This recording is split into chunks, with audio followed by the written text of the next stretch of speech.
ആദ്യമായിട്ടായിരിക്കും ഒരാള് ഒരു പെണ്ണിനെ പീഡിപ്പിക്കുന്നത് കണ്ട് തിയേറ്റർ മുഴുവൻ കൈയടിച്ചത്. വേറെ ആരുമല്ല, നമ്മുടെ മമ്മൂക്ക തന്നെ. ആദ്യമേ നമ്മളെ തിയേറ്ററിൽ കയറുമ്പോൾ നമുക്ക് മമ്മൂട്ടിയെ കാണണം, മമ്മൂട്ടി എന്ന നടൻ.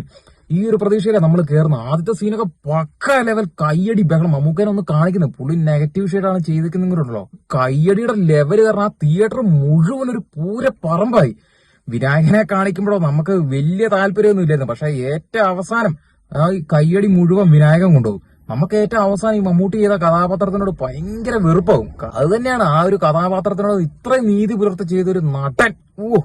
എനിക്ക് പറയാതിരിക്കാൻ പറ്റത്തില്ല. ഈ അടുത്ത കാലത്ത് കണ്ടതിൽ വെച്ച് ഏറ്റവും മികച്ച സിനിമകളിൽ ഒന്നാണിത്. അതിനിടയ്ക്ക് ഈ പുള്ളിയുടെ ഓരോ സിഗരറ്റ് വലിയും സിഗരറ്റ് ഇങ്ങനെ കട്ടിച്ച് പിടിച്ചോണ്ടുള്ള ആക്ഷൻ ഉണ്ടല്ലോ. നമുക്ക് സിഗരറ്റ് വലിക്കാത്ത ആളാണെങ്കിൽ പോലും ഈ ഒരു സീൻ കണ്ടു കഴിഞ്ഞാണല്ലോ ഒന്ന് സിഗരറ്റ് വലിച്ച് നോക്കാൻ തോന്നും. അത്രയ്ക്ക് പെർഫെക്ഷനാണ് ഈ പടം.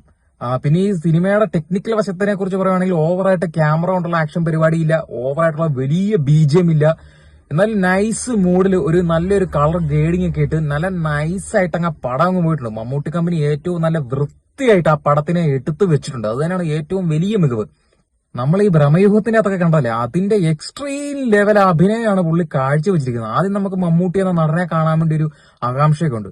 പക്ഷെ അത് കഴിഞ്ഞ് പതുക്കെ ആ ഒരു ഇന്റർവെൽ സീൻ അങ്ങ് കഴിയുമ്പോഴല്ല നമുക്ക് നൈസായിട്ട് അങ്ങ് വെറുപ്പ് തോന്നി തുടങ്ങുക.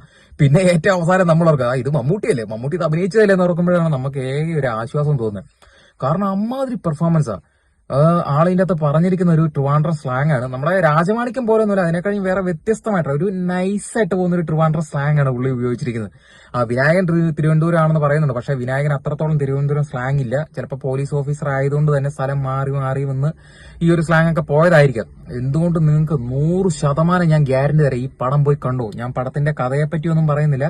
മസ്റ്റ് വാച്ചബിൾ മൂവിയാണ്. നിങ്ങൾക്ക് ഇപ്പൊ ബുക്ക് മൈ ഷോ എടുത്ത് നോക്കിയാൽ തന്നെ അറിയാൻ പറ്റും, എല്ലാ സീറ്റും ഫുള്ളാണ്. ഒരു സജഷൻ ഉണ്ട്, ഏറ്റവും ഫ്രണ്ടിലൊന്നും പോയിരുന്ന് കണ്ടേക്കരുത്. അത് കാണണമെങ്കിൽ ഏറ്റവും നടുഭാഗത്തെ സീറ്റിലോ ഏറ്റവും ബാക്കിലോ പോയിരുന്ന് കാണണം പടം. അത് വേറെ ലെവൽ പടമാണ് കളങ്കാവൽ. ഇതിനകത്ത് എനിക്ക് ഏറ്റവും കൂടുതൽ നന്ദി പറയാനുള്ള പൃഥ്വിരാജിനോടാണ്. പൃഥ്വിരാജ് സുകുമാരൻ ചെയ്യാനായിരുന്ന കഥാപാത്രമായിരുന്നത്. അത് പിന്നെ പൃഥ്വിരാജ് സജസ്റ്റ് ചെയ്തിട്ടാണ് മമ്മൂക്കയുടെ അടുത്തേക്ക് പോയത്. മലയാള സിനിമയ്ക്ക് വേണ്ടി പൃഥ്വിരാജ് എന്നും ചെയ്തിട്ടുള്ള ഏറ്റവും വലിയ നന്മകളിൽ ഒന്നാകുന്നത്.